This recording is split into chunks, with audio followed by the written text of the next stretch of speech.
시간이 되었으므로 다 일어나서 찬양하면서 하나님을 예배하겠습니다.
참회기도 드리겠습니다.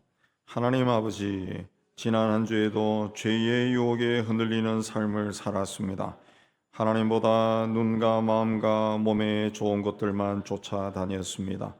마음 깊은 곳에는 여전히 부끄럽고 더러운 생각을 버리지 못하고 품고 있었습니다. 심령이 메말라 죄를 짓고서도 회개의 눈물을 흘리지 못하였습니다. 하나님 말씀보다 나의 이성과 경험과 지식을 의지하였습니다. 주님을 모르고 죽어가는 심령들을 불쌍히 여기는 마음이 없었습니다. 주님, 우리의 부끄러운 죄를 고백하오니 말씀의 은총으로 사하여 주옵소서. 주님과 많은 죄를 침묵 가운데 고백합니다.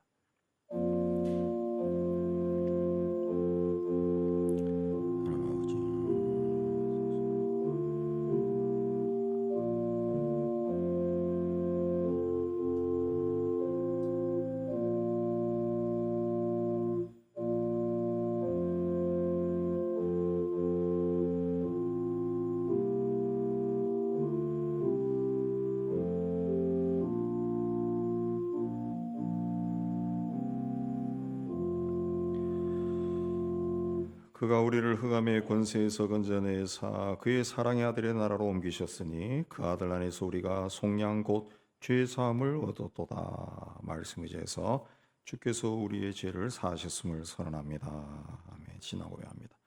전능하사 천지를 만드신 하나님 아버지를 내가 믿사오며 그 외아들 우리 주 예수 그리스도를 믿사오니 이는 성령으로 잉태하사 동정녀 마리아에게 나시고 본디오 빌라도에게 고난을 받으사 십자가에 못 박혀 죽으시고 장사한 지 사흘 만에 죽은 자 가운데서 다시 살아나시며 하늘에 오르사 전능하신 하나님 우편에 앉아 계시다가 저리로서 산자와 죽은 자를 심판하러 오시리라. 성령을 믿사오며 거룩한 공회와 성도가 서로 토는 것과 죄를 사하여 주시는 것과 몸이 다시 사는 것과 영원히 사는 것을 믿사옵나이다. 아멘. 우리 앉아서 찬송가 43장합니다.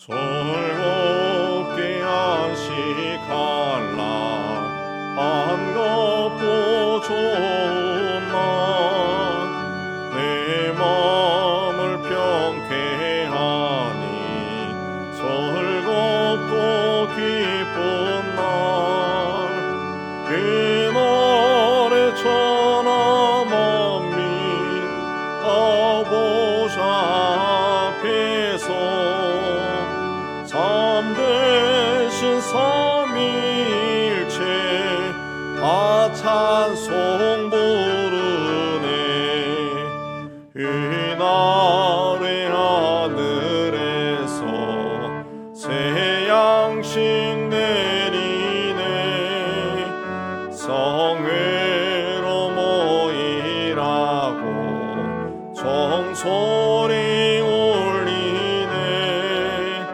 복음의 밝은 빛은 온 세상 비치며 또 영생 물이 흘러 시원케 하시네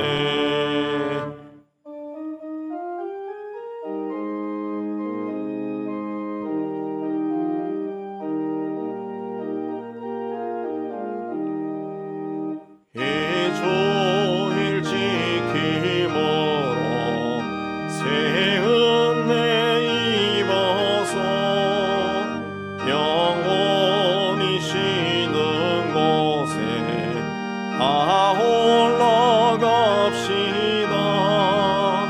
성복에 찬미하고 성자와 또 성령 참되신 삼위일체 다 찬송 부르네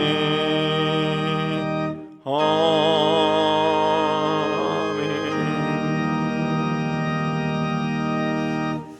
하나님 아버지 오늘 또 저희를 이곳으로 인도해 주시고 마음과 뜻과 정성을 다하여 하나님을 예배하게 해 주시는데 감사합니다. 하나님 세상에 세우신 모든 교회에서 성도들이 모여서 드리는 예배를 기쁘게 받아 주옵시고 특별히 오늘 이 자리에 올라온 우리 은혜의 성도들에게도 하나님께서 예배하신 은혜와 축복을 가득 채워주시는 복된 시간이 되게 해 주시기를 원합니다. 하나님 오늘도 하나님 앞에 올라온 성도들 가운데 가정이나 산업이나 또한 육신의 질병으로 어려움을 겪는 성도들이 있습니다. 하나님께서 저들에 막혀 있고 또 가로막고 있는 모든 것들을 가장 잘 아시오니 하나님의 방법으로 하나님의 뜻에 하나하나 해결하여 주셔서 하나님을 생각할 때 감사와 기쁨으로 충만한 저희가 되게 하여 주옵소서. 특별히 몸이 질병이 심하여 하나님 앞에 올라오지 못한 우리 형제 자매들 그 아픈 곳에 주께서 친히 손을 대시고 치유하여 주셔서 속한 시일에 건강한 모습으로 우리와 함께 이 자리에 서서 하나님을 예배할 수 있도록 은혜 다하여 주옵소서.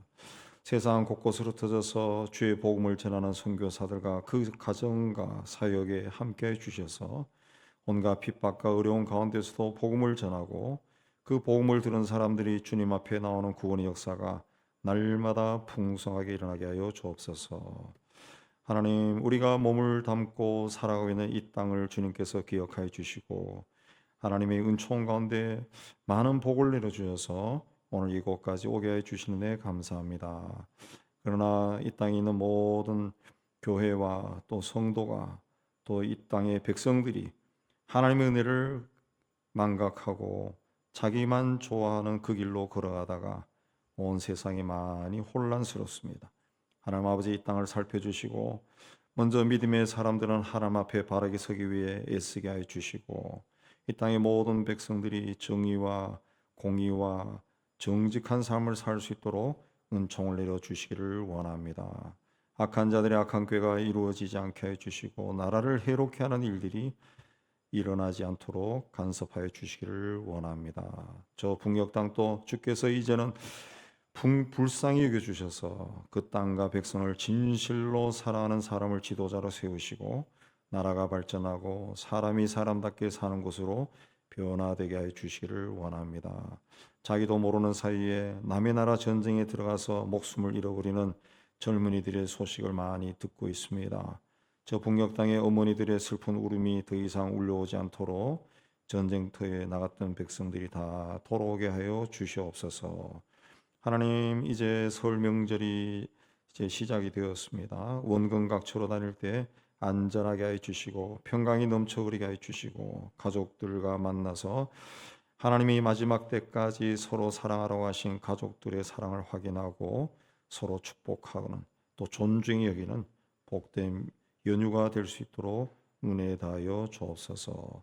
오늘도 함께 한자리에 모여 하나님을 예배할 수 있다고 하는 사실에 참 감사하고 우리 주변에 있는 교우들을 존중히 여기고 또 축복하는 우리가 다 되게 하여 주옵소서. 감사드리며 예수님 이름으로 기도하옵나이다. 아멘.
네, 오늘은 1월 마지막 주일입니다. 1월 마지막 주일이어서 다음 주는 2월 첫 주일에 온 가족 예배가 있겠습니다. 이번 주는 이제 내일부터 연휴가 긴 연휴가 시작됩니다. 평안하고 즐거운 설날 되기를 기도합니다. 설날 맞이해서 어려운 이웃, 우리가 돕는 이웃 12곳에 오늘 오후에 설날 선물을 전달하러 우리 가겠습니다. 설 연휴 기간 동안에 우리 예배당 문을 잠급니다. 그래서 특별히 관리할 사람이 없어서 월요일에서 이번 주 금요일까지 새벽기도 없고 수요 기도회도 하지 않습니다. 그다음에 그 설날에 이제 추도 예배, 또 가정에서 예배를 드릴 수 있는 순서지가 준비되어 있습니다. 필요하신 만큼 가져가시면 되겠습니다. 책봉 집사님, 이혜정 권사님 부궁되는 책봉 집사님이 지난 월요일 심근경색으로 갑자기 세상을 떠났습니다. 목요일 날 그 장례를 치르는데 유가족들에게 하나님의 위로가 넘쳐나시기를 기원합니다. 우리 기타 소식들 보시고 또 하나님의 은혜 가운데 또 한 주간 잘 지내시고 신앙생활 잘 하시기 바랍니다. 이제 하나님께 드린 예물 봉헌하는 시간 갖도록 하겠습니다.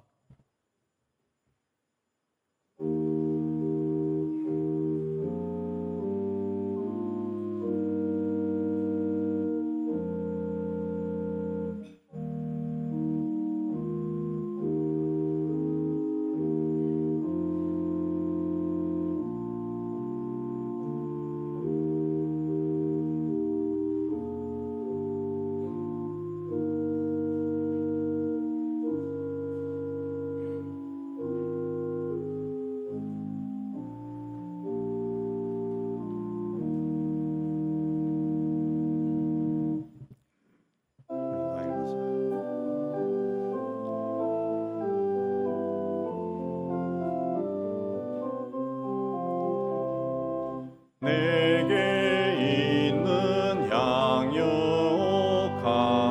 주께 가져와 거발 위에 입 맞추고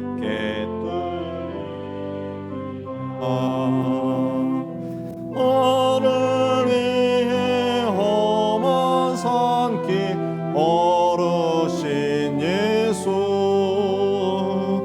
걸음마다 크신 산 새겨놓았네.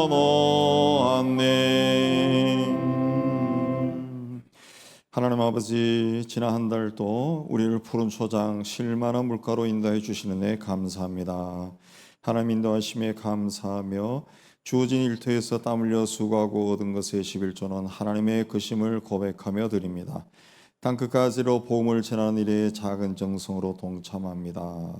그리스도 예수 안에서 범사에 감사하며 감사의 물을 드립니다. 교회와 북한과 이웃을 사랑하며 사랑의 구정금을 드리고 주님께 헌신하며 주일연금을 바칩니다.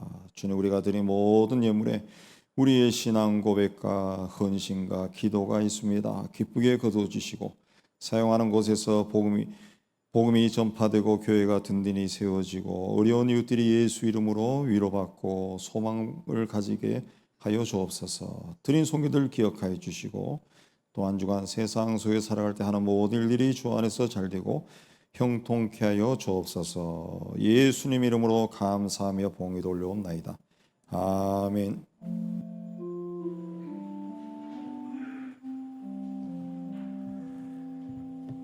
오늘 하나님이 주시는 말씀은 누가복음 4장 14절에서 21절 우리 한 절씩 교도합니다. 예수께서 성령의 능력으로 갈릴리에 돌아가시니 그 소문이 사방에 퍼졌고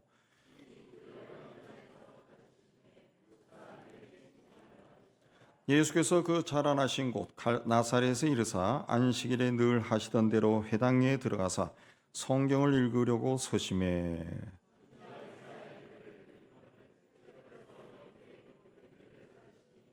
주의 성령이 내게 임하셨으니 이는 가난한 자에게 복음을 전하게 하시려고 내게 기름을 부으시고 나를 보내사 포로된 자에게 자유를 눈먼 자에게 다시 보게 함을 전파하며 눌린 자를 자유롭게 하고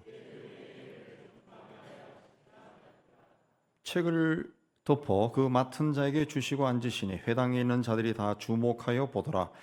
이에 예수께서 그들에게 말씀하시되 이 글이 오늘 너희 귀에 응하셨느니라 하시니. 아멘. 기도합니다. 하나님 아버지, 이 시간 말씀을 받기를 원합니다. 전하는 종이나 받는 모든 성도들이 이 자리에 임재하신 성령 하나님의 교통함 가운데 있는 은혜의 시간이 되게 하여 주옵소서. 함께 말씀을 받고 깨달은 것은 깊이 생각하고 삶 속에 실천해서 하나님의 뜻이 우리를 통해 이루어지는 복된 삶을 살게 하여 주옵소서. 예수님 이름으로 기도하옵나이다. 아멘. 자, 이제 이번 주에 설 명절이 있습니다. 한 일주일 정도 되는 긴 명절입니다. 그래서 뭐 해외로 나가는 집안들이 참 많다고 하는데, 이 명절이 되면은 고향이 생각납니다. 요새 젊은 세대들은 거의 다 도시에서 태어나서 살기 때문에 고향 개념이 좀 많이 희석되어 있지만, 저희 또래는 이 고향이 있어요. 고향. 그래서 고향을 찾아. 고향을. 고향이란 말은 말만 들어도 마음이 따뜻해집니다. 따뜻해집니다. 그래서 도시에서 태어나 자란 사람들도 가끔 자기가 태어나서 어린 시절을 보냈던 그곳에 찾아간다는 그런 분들이 있더라. 가서 골목길도 한번 돌아다녀보고 그런 이야기를 들었어요. 고향이라고 하는 것은 내가 태어나서 지금의 나를 있게 한 시간과 공간과 마음의 자리입니다. 그래서 살다가 지치고 힘들면은 어릴 때 살던 그곳이 떠오릅니다. 천진난만하게 골목길을 뛰어다니던 그 시절이 생각나고, 그때 함께 어울렸던 친구들이 생각이 나. 이 고향에는 부모 형제와 또 일가 친척과 또 가족 같은 고향 사람들이 있어요. 나를 누구네 집 자식, 또 누구 동생, 누구 오빠, 누구 형, 또 누구네 언니, 또 누나, 뭐 이렇게 기억하는 사람들이 고향에는 있습니다. 고향. 예수님 또 고향이 있었습니다. 베들레헴에서 태어나셨지만은 베들레헴은 조상들의 고향이고, 부모가 호적하러 들렀다가 태어났을 뿐, 공생애를 시작하기 전에 30년 동안 나사렛에서 주로 사셨습니다. 나사렛은 갈릴리 북쪽에 있는데, 당시 갈릴리 북쪽은 가난하고 소외된 사람들이 사는 지역입니다. 지금도 그렇다. 지금도 갈릴리 북쪽 나사렛 지방은 가난하고 소외된 사람들이 사는 지방입니다. 그래서 오래전에 제가 그쪽을 방문했을 때도 나사렛 시장이 팔레스틴 사람이더라. 그런 사람들이 많이 사는 곳이. 그래서 예수님 시대에도 그리스도가 어떻게 갈릴리에서 태어나느냐, 그런 말들을 했습니다. 그러나 예수님은 주로 그곳에서 사역을 하셨어요. 첫 표적의 물이 포도주가 되는 역사가 일어난 것도 갈릴리 가나였습니다. 갈릴리 지방의 오병이의 기적으로 유명한 베세다 들판이 있고, 갈릴리 호수 건너편에 군대 귀신 들린 자를 고친 거라사가 있고, 또 가부의 죽은 아들을 살린 나인성과 회당장 야이로의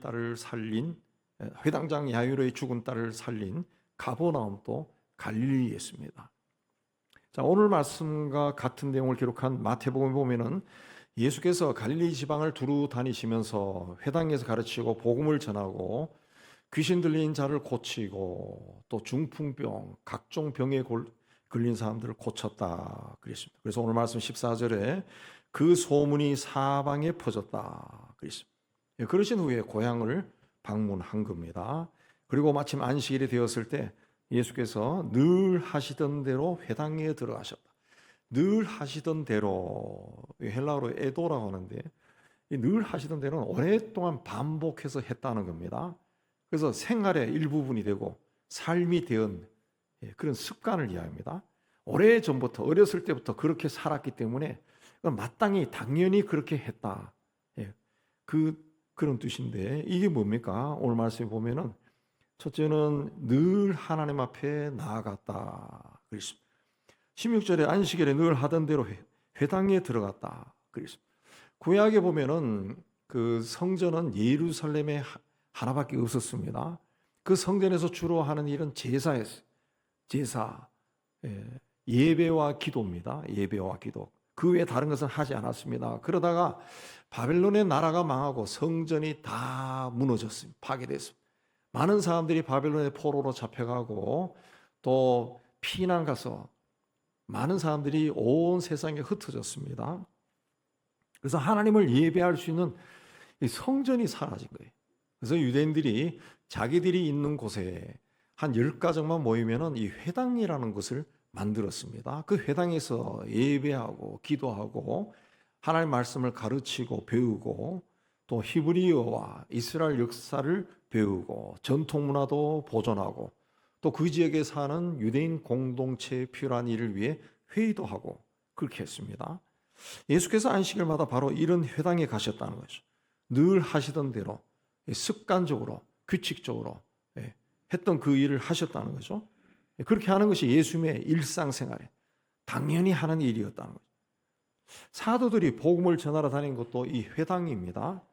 이 회당이 오늘날 교회로 발전한 것이고 회당에서 예배하던 그 순서가 오늘 우리가 예배하는 순서로 계승된 겁니다. 그러니까 우리 예배가 이게 어느 날 뚝딱뚝딱 만든 것이 아니라 거의 3,000년의 역사를 가지고 이 비슷한 형태로 예배를 하나님께 드린 거예요.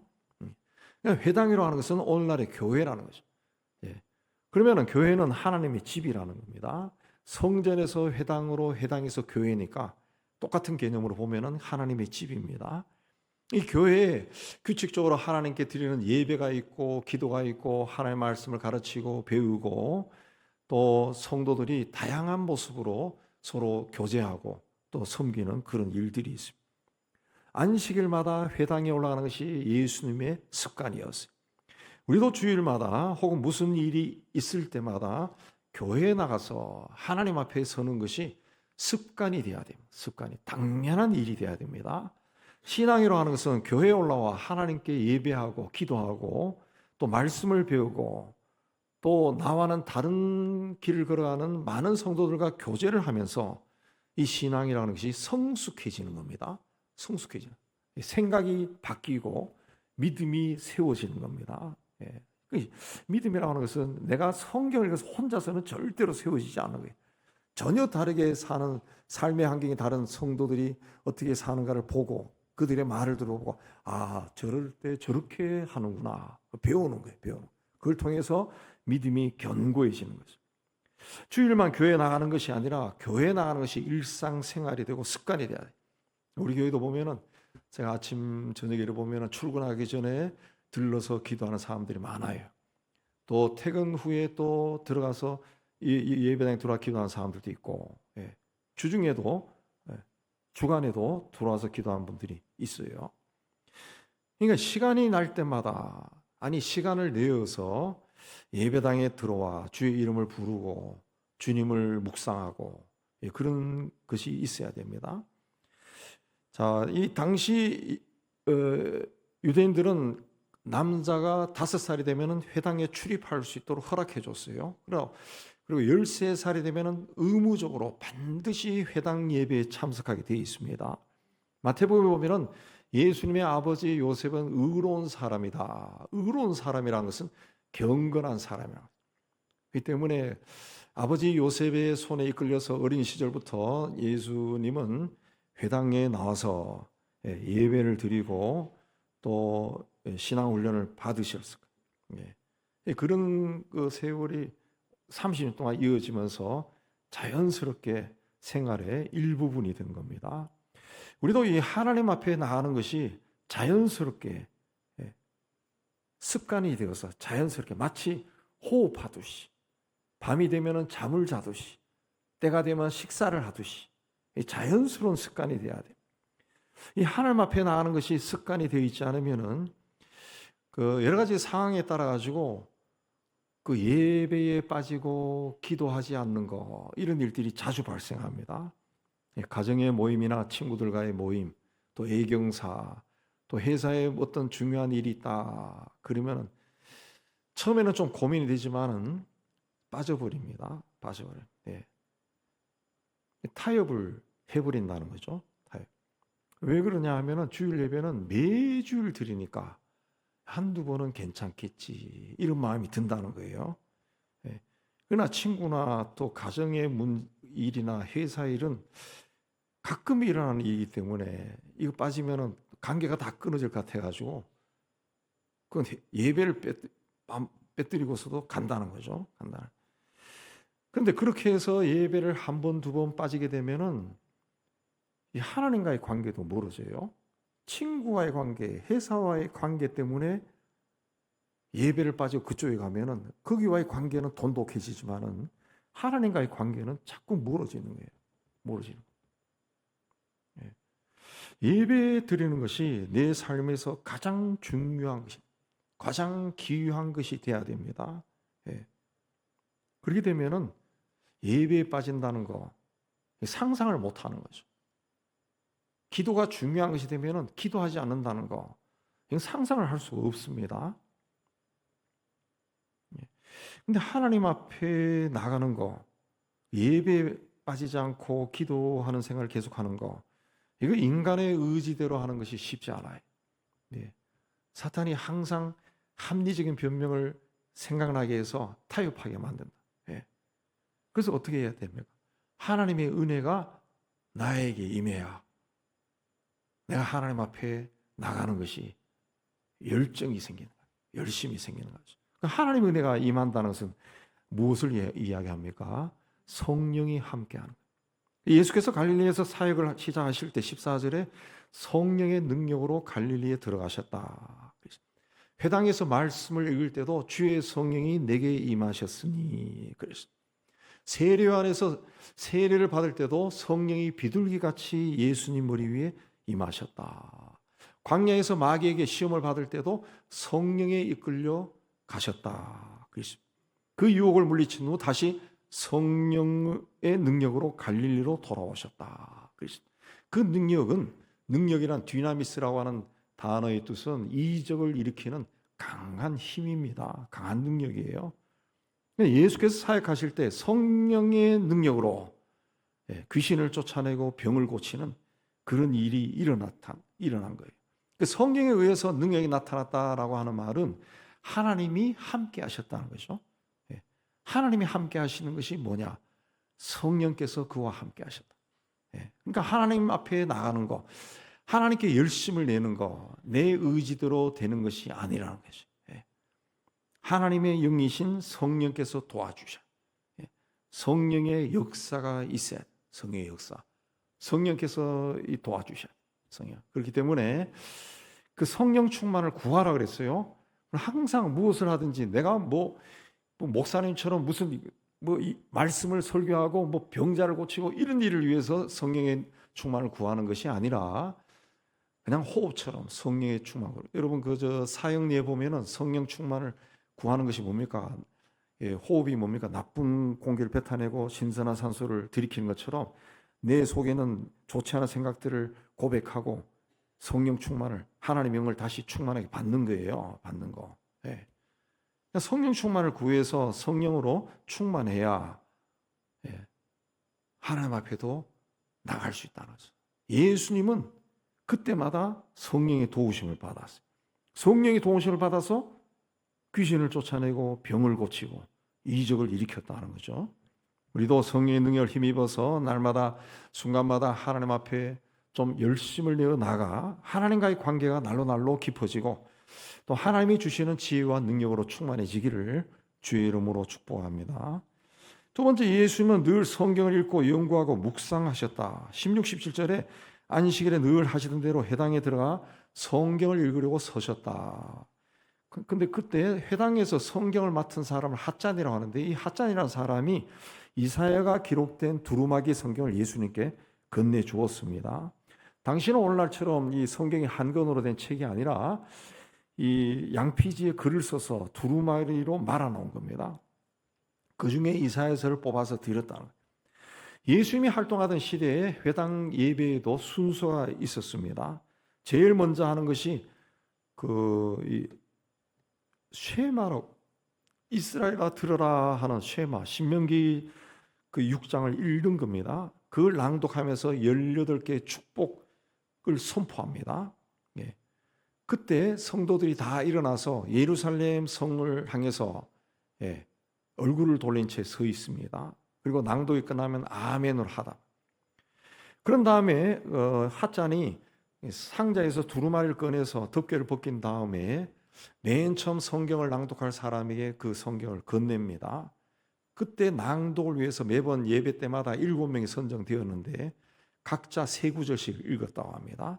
그런 후에 이제 주석, 해석을 하는 겁니다. 그게 회당장이 해석하면은 그게 나중에 요즘에 이제 설교로 발전되거든요.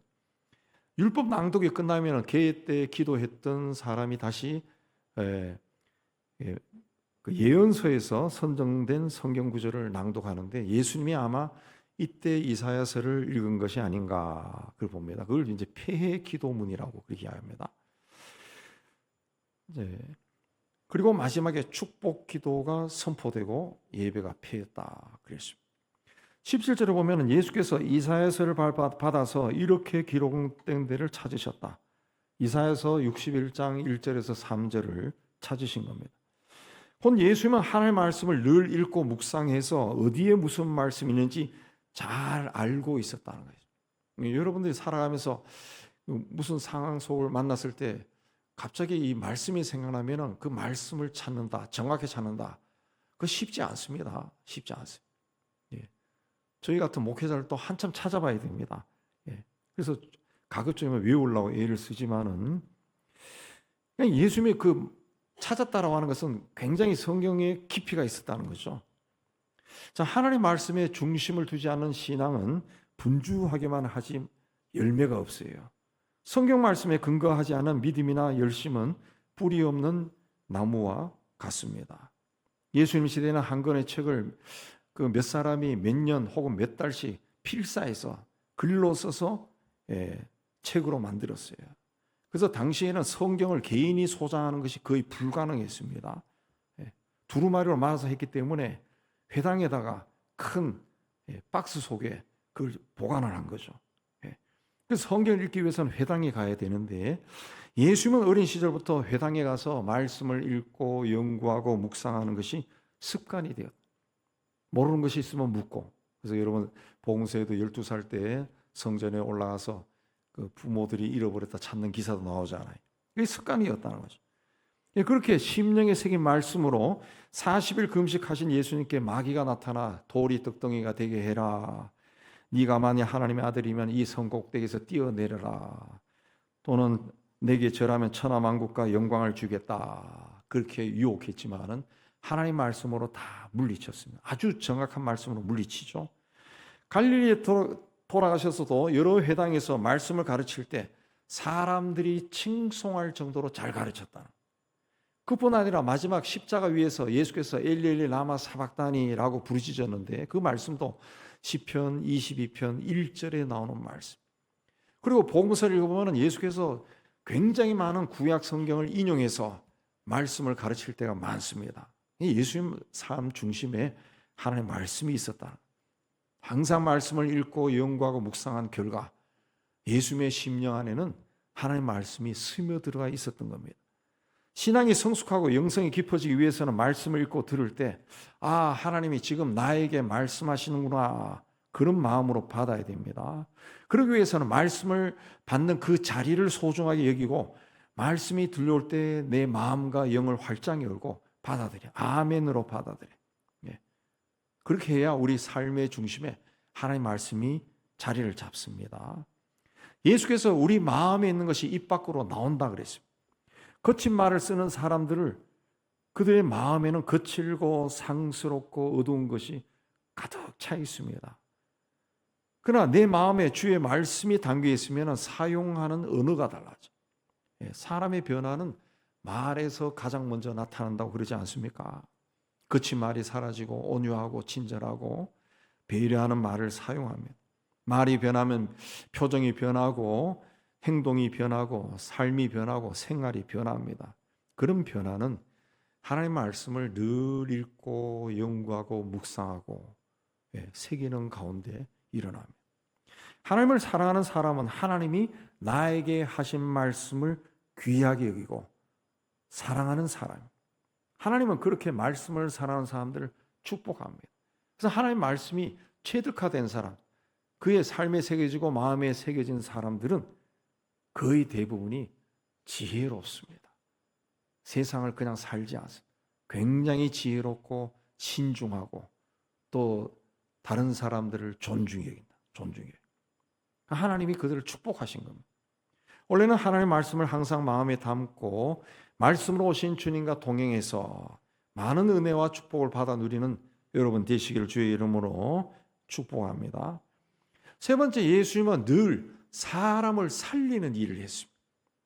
예수께서 읽으신 이사야서에 예수님이 세상에 오신 목적이 있고 이루고 싶은 꿈이 나타납니다. 그게 뭡니까? 가난한 자에게 복음이 전해지고 포로된 자에게 자유가 선포되고 눈먼 자가 다시 보고 눌린 자가 자유롭게 되는 겁니다. 19절에 보면 이렇게 되는 것이 주의 은혜의 해다. 그래서 주의 은혜의 해는 한 단어로 하면 희년입니다. 희년은 안식년이 7번 되풀이 되고 난 다음에 그냥 50년째 되는 해가 희년입니다. 희년은 모든 왜곡된 구조와 질서가 제자리를 잡아가는 해입니다. 그래서 그동안 있었던 모든 빚을 탕감해주고 노예 생활하던 사람을 해방시키고 땅은 원래 주인에게 돌아가는 해가 희년이에요. 애굽에서 노예 생활하던 이스라엘 백성들을 자유롭게 하신 하나님께서 이스라엘 백성들이 다시 누군가의 종이 되는 것을 원하지 않았어요. 그래서 이 법을 만들었습니다. 하나님의 소유인 하나님이 지은 땅이 몇몇 사람의 소유가 되어서 대물림 되는 것을 하나님이 원하지 않았어요. 뒤틀리고 왜곡된 인간관계를 회복시키고 사회와 경제 질서를 완전히 회복시키는 것이 희년입니다. 그래서 희년은 인류 역사상 가장 혁명적이고 가장 파격적인 법입니다. 법. 제가 영국에서 공부할 때 1995년이 2차 대전이 끝난 지 50년이 되는 희년이었어요. 희년. 그래서 그 당시에 영국 교회가 그 희년 운동을 일으켰습니다. 제가 있던 그 영국 이 교회도 희년 운동을 하고 또 제가 공부하던 그 시에서도 같이 모여가지고 희년 운동으로 연합해서 합창제도 하고 그래서 우리 한인교회도 나간 적이 있었는데 그래서 50년이 되었다. 이 영국 교회가 그래서 50년 전에 그 전쟁 전에 가지고 있던 식민지 권리를 포기하자. 그들이 우리에게 진 빚을 탕감해 주자. 그런 운동이 막 일어났어요. 그래서 실질적으로 영국 정부가 그 자기들이 가지고 있던 아프리카 식민지의 빚을 많이 탕감해주고 많은 후원을 보내고 그랬고 교회는 영국 교회는 그 한 200~300년 동안 그 해외 선교를 했지만 식민지와 같이 나갔잖아요. 식민지. 그리고 영국 교회가 세계 곳곳에 부동산이 많았어요. 땅이 많아요. 땅이 엄청나게 많았어요. 수천억 될 겁니다. 그 당시에. 그걸 많이 정리했어요. 뭐 선교사도 많이 나갈 수도 없고 이제 영국 교회가 20세기 후반에 선교사도 나오지 않고 하니까 땅을 많이 정리했어요. 그렇게 판 돈을 그 자기들과 협력하는 세계 모든 교회에 나눠줬습니다. 우리 교단이 이제 그 당시에 제가 듣기로 몇십억을 받았어요. 공짜로 막 몇십억을 받았습니다. 갑자기 막 교단의 재산이 막 늘어난 일인데 그 받았다는 거죠. 그렇게 그 미국 정부도 그 영향을 받아가지고 많은 그 일을 했습니다. 그 희년이라고 해서 그 아주 혁명적인 것이죠. 혁명적인 거죠. 저 사람이 나에게 빚져가지고 그 빚진 것도 희년이 되면 50년 되면 그대로 다 갚아주는 돌려줘. 그런데 예수님 당시에 율법을 중요하게 생각하고 율법대로 살아야 한다고 주장하던 율법학자들과 바리새인들은 이 희년을 선포하지 않았어요. 희년을 지키지 않았어요. 왜? 자기들에게 손해가 되기 때문에. 그런데 예수께서 그 사역을 선포하시면서 희년을 선포했다. 희년을 선포해. 그래서 그리고 난 다음에 그 성경을 주고 자리에 앉으시니까 많은 사람들이 예수님을 주목했다. 그랬습니다. 그때 예수께서 이 글이 오늘 너희 귀에 응하셨다. 그랬습니다. 이 글이 너희에게 응하셨다. 이 가난한 자들에게 또 포로된 자에게 눈먼 자, 눌린 자를 자유케 하는 일이 일어나는데 그 일을 하는 자가 왔다. 그 자가 누굽니까? 메시아죠. 메시아. 그 메시아가 바로 나다. 이렇게 선포한 겁니다. 예수님은 이사야서를 통해 이 세상에 오신 목적이 무엇이고 하셔야 할 일이 무엇인지 분명히 가르쳐 주신 겁니다. 가르쳐 주신 거예요. 그래서 오늘 말씀 시작될 때 갈릴리에서 성령의 능력으로 일하신 소문이 사방에 퍼졌다. 이미 마태복음에 보면 이미 갈릴리에서 귀신을 쫓아내고 병든 자를 많이 고쳤다는 거죠. 고쳤다는 거예요. 예수님이 안식일에 하신 일을 크게 두 가지로 볼 수 있는데, 첫째는 그 회당에서 예배 드리고 말씀을 전하신 것이고, 두 번째는 병자를 고친 겁니다. 뭐 우리 시대의 주일날 병자 고치는 것이 크게 문제 안 되지만은, 더군다나 우리는 뭐 유대교가 아니라 유대교가 지배하는 시대 나라가 아니기 때문에 예수님 시대는 굉장히 문제가 되었습니다. 그래서 안식일에 지켜야 되는 법을 316개나 만들어 놨다. 그러나 예수님은 근본적으로 생명을 중요시 여겼습니다. 사람이 온 천하를 알고도 제 목숨을 잃으면 무엇이 유익하겠느냐, 그렇게 말씀하실 정도로 사람을 중요하게 여겼어요. 사람을. 어떤 간섭이나 법규보다 사람의 생명을 우선시하셨어요. 우선시. 그러나 아무리 안식일 규정이 중요하다 할지라도 하나님께서 안식일을 만든 그 원인이 만든 이유는 사람을 살리기 위해서다. 그걸 가르쳤어요.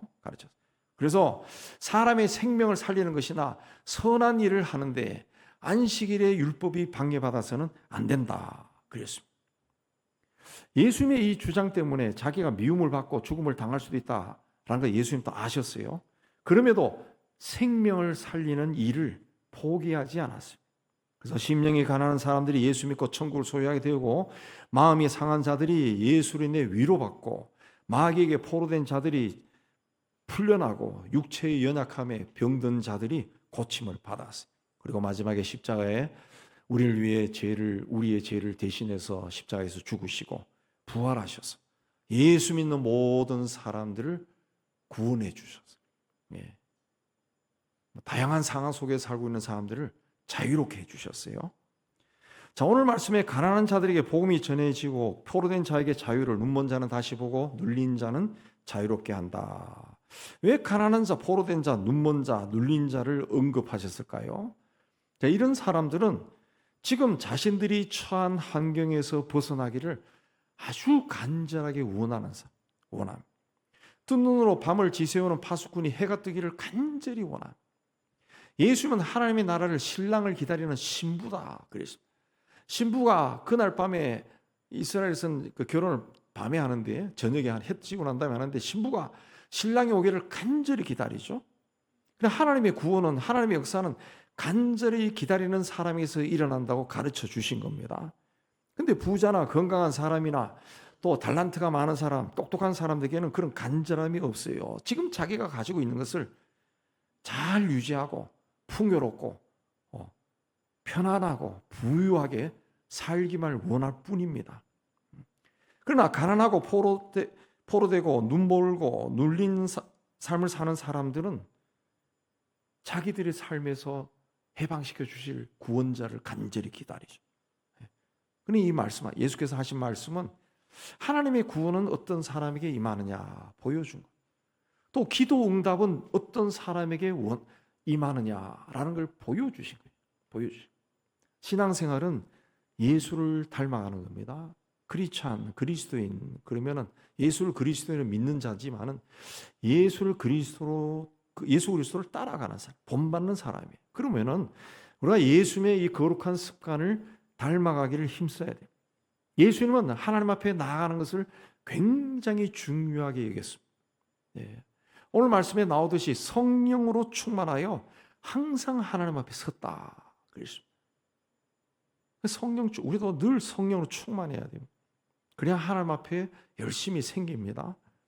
또 예수님처럼 하나님 말씀을 읽고 연구하고 묵상해서 신앙의 깊이를 더해가야 돼요.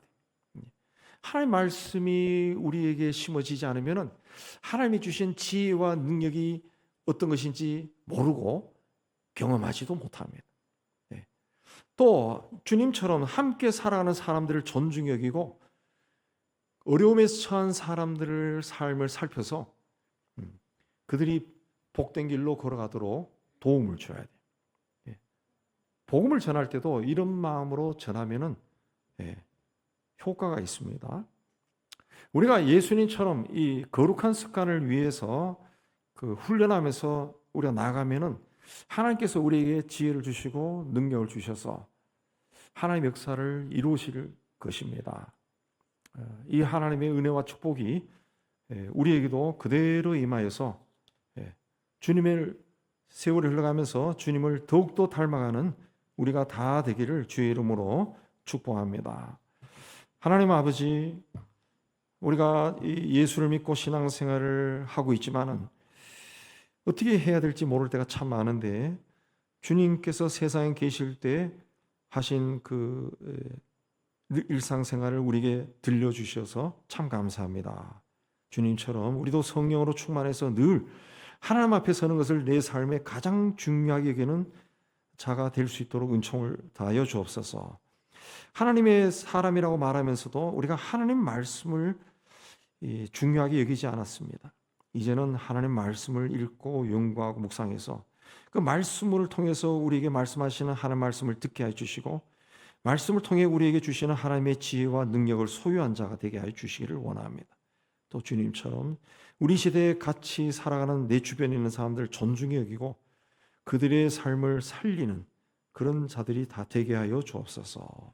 하나님의 은혜와 축복 속에 거하기를 원하며 예수님 이름으로 기도하옵나이다. 아멘. 우리 287장 찬송합니다.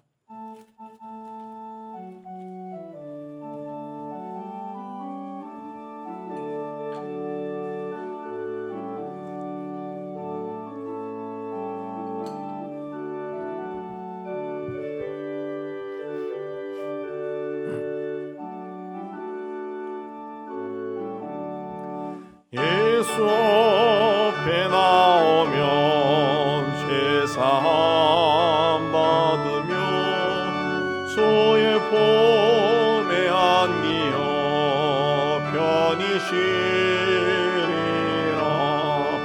오래 소만 믿으면 모두 구원 얻으며 평생 복락멸 유관 확실히 받겠네.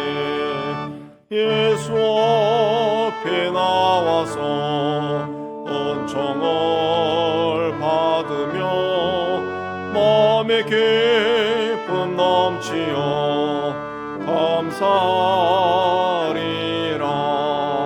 오래 소만 믿으면 모두 구원 얻으며 평생 복락멸 유관 확실히 받겠네.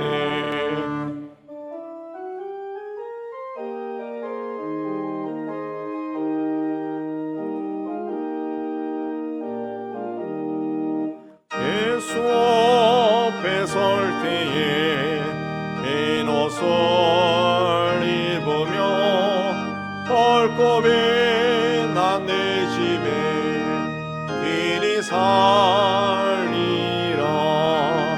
오래 소만 믿으면 모두 구원 얻으며 평생 복락멸 유관 확실히 받겠네. 예배당 떠나기 전에 받은 말씀 생각하며 우리 주님께 헌신하겠습니다. 하나님 아버지, 오늘도 저희를 하나님 앞으로 인도해 주시고 이 예배를 통해 하나님께 영광 돌리고 말씀을 주시는 애 참 감사합니다. 이제 다시 세상 속으로 들어갑니다. 어떤 일을 만나더라 두려워하지 않게 해주시고 주님이 우리와 함께 하신다는 믿음 가운데 서게 해 주옵소서. 특별히 오늘 주신 말처럼 이제 내가 살아갈 때 하나님 앞에 서는 것을 가장 중요하고 소중하고 귀하게 여기게 해 주시고 말씀과 더불어 살아가게 해 주시고 성령으로 충만케 해 주시고 함께하는 사람들을 존중하게 해 주옵소서. 주님께서 우리의 삶에 은혜를 더해 주시고 인도해 주시옵소서. 우리 세상의 희망을 선포합니다. 시작. 하나님의 희망을 보리라.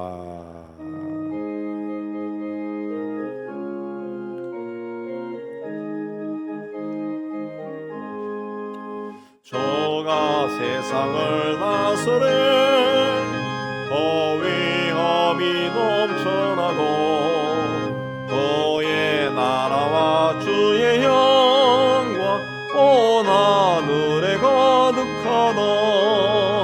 저 흉악한 마귀의 머리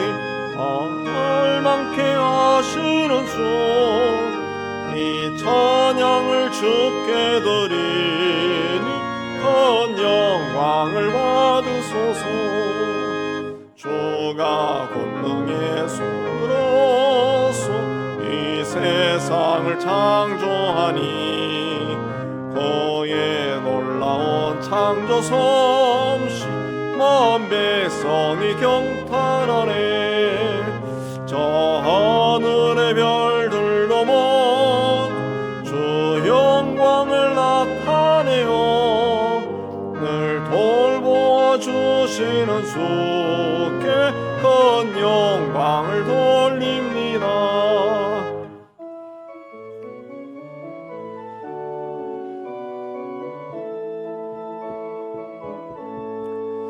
주가 세상의 피조물을 인간에게 다 맡기고 순종하라는 말씀으로 그 권위를 주셨도다. 온 땅 위에 주님의 위에 늘 넘치며 가득하니 그 나라와 주님의 영광 온 천하에 찬란하다.